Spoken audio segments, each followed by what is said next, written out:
Hey guys, welcome to our YouTube channel Study Regna. Today we'll discuss about BSc Honors Mathematics Semester 2. Here is the syllabus. अब हम बात कर रहे हैं कुछ क्वेश्चंस की। ये लेक पोल्यूशन मॉडल वाला ही जो है उससे रिलेट करेगा, ठीक है। तो ये वाला क्वेश्चन देख लेते हैं। इस वाले क्वेश्चन में वो अपनी एक खुद की इक्वेशन दे रही हैं। जब हम नेक्स्ट क्वेश्चन डिस्कस करेंगे उसमें हमें जो है लेक पोल्यूशन मॉडल को यूज़ करना है। तो ये दोनों ही क्वेश्चंस इंपॉर्टेंट है, ध्यान से देखेंगे। पहले क्वेश्चन में कह रहा है, ये एटमॉस्फेरिक प्रेशर का क्वेश्चन है। The Earth's atmospheric pressure P is often modeled by assuming that dP upon dH, the rate at which pressure P changes with the altitude h above the sea level, is proportional to P. Suppose that pressure at sea level is 1013 millibars and pressure at an altitude of 20 kilometers is 50 millibar. Then answer the following questions. First, use the exponential decay model dP by dH is equals to minus Kp to describe the system and find the expression for P in terms of H. Also determine the value of K using the initial condition. तो हमें equation उन्होंने खुद ही दे रखी है, अब हम इस equation से काम लेंगे। फाइंड, सेकेंड पार्ट में कह रहे हैं find the atmospheric pressure at the altitude of 50 kilometres. Third part, at what altitude is pressure equal to 900 millibars। देखो हमारे पास जो है सिंपली इक्वेशन वो दे रहा है, वो क्या है इक्वेशन उनकी, dp by dh is equals to minus kp। तो अगर हम वेरिएबल सेपरेबल फॉर्म लगा दे तो हम इक्वेशन को इजीली सॉल्व कर सकते हैं। dp अपॉन p किसके इक्वल आ जाएगा, माइनस k dh के। दोनों तरफ इंटीग्रेट कर दो, कितना आ जाएगा, log p equals to minus K H plus log c। ठीक, अब हमें इनिशियल कंडीशन भी उसने दे रखी है यहाँ पे कि suppose that pressure at sea level is 1013 millibars. तो इनिशियल प्रेशर हमें कितना गिवन है, 1013। ठीक, तो अब हम क्या कर सकते हैं, सबसे पहले इसको ढंग से थोड़ा कर लेते हैं, लॉग वॉग हटा देते हैं। तो ये क्या आ जाएगा, p equals to c e to the power minus K h लिख सकते हैं। अब हम इस c की वैल्यू निकाल लेते हैं, तो c कितना आ जाएगा, 1013। अब ये c 1013 कैसे आया आपके पास, आपने जो कंडीशन गिवन थी ये वाली कंडीशन को यूज करके इसकी वैल्यू निकाल ली। अब हमें पता है, अब हम क्या कह सकते हैं कि p मेरे पास कितना आ जाएगा, c 1013 आ गया। तो अब p की वैल्यू कितनी आ गई, 1013 e to the power minus K H. ठीक है, इतनी बात। हमने यहाँ पे इस वाली इक्वेशन 1 मान लो इसको, इसमें मैंने ये c की वैल्यू डाल दी। ठीक है, तो अब मेरी इक्वेशन ये चलेगी। अच्छा, हमें ये भी दे रखा है pressure at N altitude of 20 kilometres is 50 मिलीबार्स। तो प्रेशर 20 किलोमीटर पे कितना है, 50। तो अब हम क्या कर सकते हैं, यहाँ से k की वैल्यू ले सकते हैं। तो ये कितना आ जाएगा मेरे पास, 50 is equals to 1013 e to the power minus 20k हो जाएगा। अब जब मैं सॉल्व करूंगी तो मेरे पास k की वैल्यू कितनी आ जाएगी, 0.1504। यहाँ पे मैंने सॉल्व कर रखा है, आप देख सकते हैं। यहाँ पे हमने क्या किया है, सबसे पहले p इक्वल्स टू ये आ गया था। अब हमें ये कंडीशन गिवन थी p 20 इक्वल्स टू 50, यानी कि 20 किलोमीटर्स पे कितना है, 50 है। ठीक है, तो इसका मतलब जब मैंने इस इक्वेशन में डाला तो मैं k की वैल्यू पे आ गई 0.1504। ठीक है, अब हमने क्या किया, हमारे पास इक्वेशन क्या बन गई, pH की, ये आ जाएगी मेरे पास equation 1013 e to the power minus 0.1504 h। अब मुझे h की वैल्यू निकालनी है b पार्ट में। वो क्या कह रहा है, find the atmospheric pressure at the altitude of 50 kilometres. तो हम h की वैल्यू क्या रख देंगे, सिंपली 50। सॉल्व करोगे आंसर आ जाएगा। ऐसे ही सी पार्ट में कह रहे हैं at what altitude is pressure equal to 900। तो तो देखो 900 को किसकी इक्वल रख दोगे, सेम। अब हमें सी, ये हमने बी पार्ट में किया, एच की वैल्यू रख दी 50। सी पार्ट में अब हम क्या करेंगे, सी पार्ट में अब हम सिंपली 900 को किसकी इक्वेट कर देंगे, 1013 e to the power minus 0.1504 h के। यहाँ से अब हम एच की वैल्यू निकाल लेंगे, 0.79 किलोमीटर्स आ गई। ठीक है, आप देख सकते हैं मैंने यहाँ पे पूरा सोल्यूशन कर रखा है। ठीक है, अब हम आ जाते हैं सेकेंड क्वेश्चन पे। अब सेकेंड क्वेश्चन कहता है, ये है नॉर्थ अमेरिकन लेक सिस्टम। ये वाला बहुत इंपॉर्टेंट क्वेश्चन है क्योंकि यहाँ पे अब हम जो है लेक पॉल्यूशन मॉडल यूज कर रहे हैं, प्लस यहाँ पे हम 2 लेक की बात कर रहे हैं। ठीक है, so consider the 2 lakes, lake Erie feeding into the lake Ontario. Assume that volume is constant and Lake Erie is the only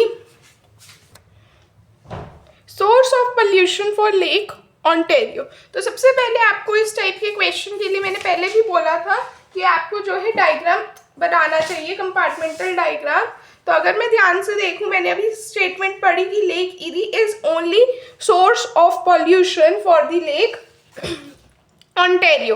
तो इसका मतलब मैं कह सकती हूँ कि यहाँ से कुछ इनफ्लो हुआ होगा मेरी इरी, लेक इरी में। मेरे पास यहाँ से कुछ इनफ्लो आया इस लेक में। अब इस लेक से जो है वही आगे इस लेक में जाएगा जो कि है लेक ओंटारियो, फिर यहाँ से जो है आउटफ्लो होगा। ठीक है, अभी हम क्वेश्चन आगे पढ़ते हैं, क्या कह रहे हैं। Write the differential equation describing the concentration of pollution in each of the 2 lakes. Use subscript 1 for Lake Erie and 2 for the Lake Ontario. Only unpolluted water flows into the Lake Erie, then how the model is different. Also solve the equation. Set T1 equals to this, T2 equals to this for some constant K as B and F are the constants in the model. Also substitute it into the equation describing the pollution level in the Lake Ontario to eliminate T1. तो देखो हमने सबसे पहले क्या किया, यहाँ पे पूरे इसमें हम मान लेंगे V वॉल्यूम है, F जो है फ्लो रेट है, फ्लो हो रहा है, CT जो है कंसंट्रेशन है पोल्यूशन का इन द लेक। तो हमने जो इसका डायग्राम बनाया वो कुछ इस तरह से बनाया कि कंसंट्रेशन आ रहा है, यहाँ पे आ रहा है, तो ये फ्लो 1 हो गया और यहाँ पे भी फ्लो 1 होगा। लेकिन अब यहाँ से जब यहाँ तक जाएगा तो ये क्या हो जाएगा, कंसंट्रेशन 1। अब यहाँ पे आके ये क्या हो गया, फ्लो 2, क्योंकि ये दूसरी लेक में जा रहा है, राइट, ये भी फ्लो 2 हो गया। और यहाँ से ये क्या हो जाएगा, C2T, क्योंकि अब ये इस लेक से बाहर जा रहा है। तो ये वॉल्यूम 1 हो गया, ये वॉल्यूम 2 हो गया। और हमें पता है इरी ही सिर्फ सोर्स है ओंटारियो लेक के लिए, तो आप ऐसा भी लिख सकते हो कि लेक इरी से लेक ओंटारियो तक जा रहा है। ठीक है, अब हमारे को जो है यहाँ पे फर्स्ट पार्ट में डिफरेंशियल इक्वेशंस बतानी है। तो डिफरेंशियल इक्वेशन बताने के लिए सबसे पहले आपको पता होना चाहिए कि लेक पॉल्यूशन मॉडल की इक्वेशन क्या है।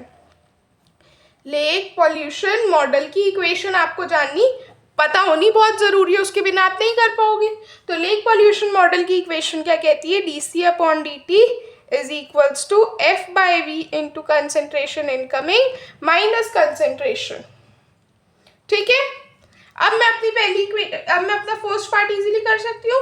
बस यहाँ पे C1 equals to F1/V1 concentration incoming minus C1।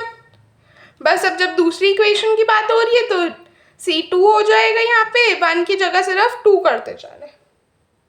ठीक है, बस यहाँ पे कंसेंट्रेशन अब इनकमिंग नहीं है, C1 से है, ये डायग्राम से आप देख सकते हैं, C1 माइनस C2 हो जाएगा। ठीक है, ये ए पार्ट सबको समझ में आया। अब बी पार्ट में कह रहे हैं कि अगर सिर्फ अनपॉल्यूटेड वाटर, यानी कि एक तरह से आप मान सकते हो फ्रेश वाटर अगर एंटर कर रहा है लेक में, तो इसका मतलब क्या हो जाएगा, कंसेंट्रेशन इनकमिंग 0 हो गया। तो पहली इक्वेशन में ही चेंज आएगा, dC1/dt क्या हो जाएगा, F1/V1 इंटू माइनस C1। ठीक है, और मेरे पास सेकेंड इक्वेशन जो है उसमें कोई चेंज नहीं आएगा, तो ये वाला एज इट इज रहेगा। ठीक है, थर्ड पार्ट पे आ जाते हैं, solve the system of equations. अब हमें इक्वेशंस को सॉल्व करना है। तो मेरे पास इक्वेशंस जो है कौन सी बनी, dC1/dt equals to minus F1/V1 C1। तो बस यहाँ पे हम क्या कर सकते हैं, वेरिएबल सेपरेबल फॉर्म लगा लेते हैं। dC1/C1 equals to minus F1V1 dt। Integrate कर देंगे दोनों तरफ, हमारे पास क्या आ जाएगा यहाँ से log C1 किसकी इक्वल आ गया minus F1t/V1 plus log alpha. ठीक, तो अब हम जो है यहाँ से C1t को क्या लिख सकते हैं अल्फा e⁻ माइनस F1t/V1। ठीक है, अब हम सेकेंड इक्वेशन को सॉल्व कर लेते हैं। ये मेरे पास फर्स्ट इक्वेशन को सॉल्व करके C1 आ गया। सेकेंड इक्वेशन पे आते हैं, तो सेकेंड इक्वेशन थी मेरे पास dC2/dt F2/V2 C1 minus F2/V2 C2 कर दें। तो अब हम क्या कर सकते हैं dC2/dt, ये माइनस की इधर आके प्लस हो जाएगा F2/V2 C2 equals to F2V2 C1। अब मेरे पास ये किस फॉर्म की बन गई, अब ये मेरे पास जो है लीनियर फॉर्म आ गई। तो अब मैं लीनियर फॉर्म के लिए सॉल्व करूंगी। लीनियर फॉर्म के लिए कैसे सॉल्व करते हैं, हमें इंटीग्रेटिंग फैक्टर निकालना पड़ेगा। तो आप इंटीग्रेटिंग फैक्टर में इसको निकालोगे V2 dt, ये आ जाएगा आपके पास इंटीग्रेटिंग फैक्टर ई इंटीग्रेशन F2V2 dt, ये कितना आ जाएगा आपके पास e⁻F2/V2 t हो जाएगा। तो ये आ जाएगा अब आपके पास, जब आप इस टाइप की इक्वेशन को सॉल्व करोगे तो ये आ जाएगा इंटीग्रेटिंग फैक्टर इंटू Q होता है। अब आपके पास Q क्या है यहाँ पे F2/V2 C1, तो ये आ जाएगा इंटीग्रेटिंग इंटू F2V2 C हो जाएगा। ठीक है,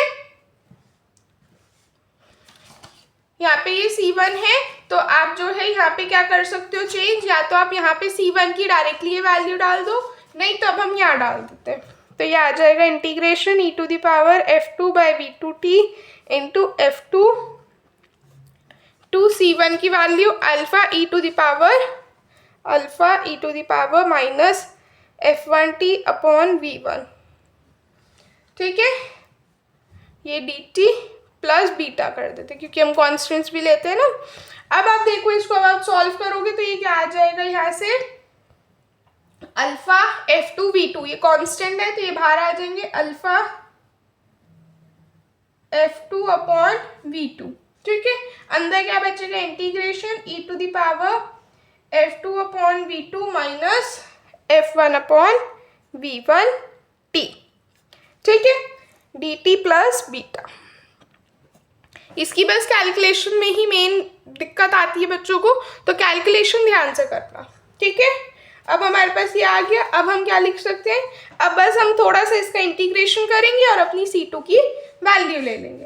तो ये मेरे पास क्या आ जाएगा अल्फा F2/V2 इंटीग्रेट करोगे कितना आ जाएगा e⁻F2/V2 minus F1/V1 t divided by F2/V2 minus F1/V1 plus beta.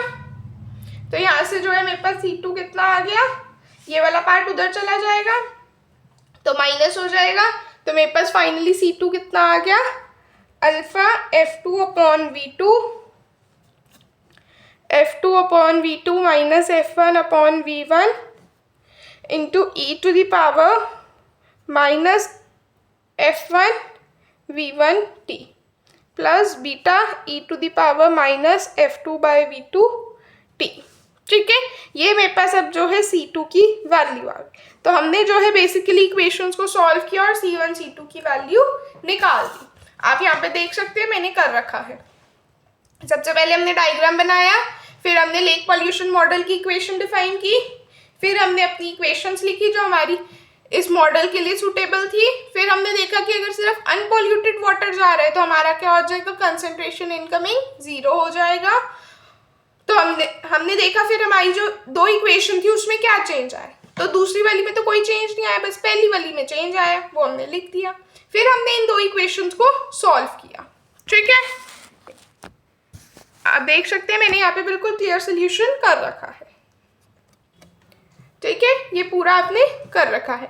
अब डी पार्ट में वो कह रहा था कि आपको चीज़ों को सेट करना है। सेट क्या करना है, देखो डी पार्ट कहता है कि सेट T1 को जो है वो क्या रख दो, V1 अपॉन F1, T2 को रख दो V2 अपॉन F2, और फिर जो है T1 को क्या रख दो, K T2। ठीक है, तो अब हमने जो है ये सारी चीज़ें करी और हमने यहाँ पे कर दिया। इसको कैसे किया देखो एक बार, dC1 अपॉन dt किसके इक्वल आ जाएगा, minus F1 upon V1 C1, ये मेरे पास इक्वेशन थी। अब वो कह रहे हैं कि T1 को क्या रख दो, V1 upon F1, V1 upon F1 को क्या रख दो, T1। तो V1 अपॉन F1 को T1 रखा तो मेरे पास क्या आ गया, माइनस C1 अपॉन T1। अब मैंने इसको सॉल्व किया तो यहाँ से मेरे पास जो है C1 की ये वैल्यू आ गई। फिर वो कहता है बी पार्ट में, सॉरी फिर जो सेकेंड इक्वेशन है वहाँ पे हमने सेम चीज़ की, तो मेरे पास इक्वेशन क्या आ गई, C1 upon T2 minus C2 upon T2।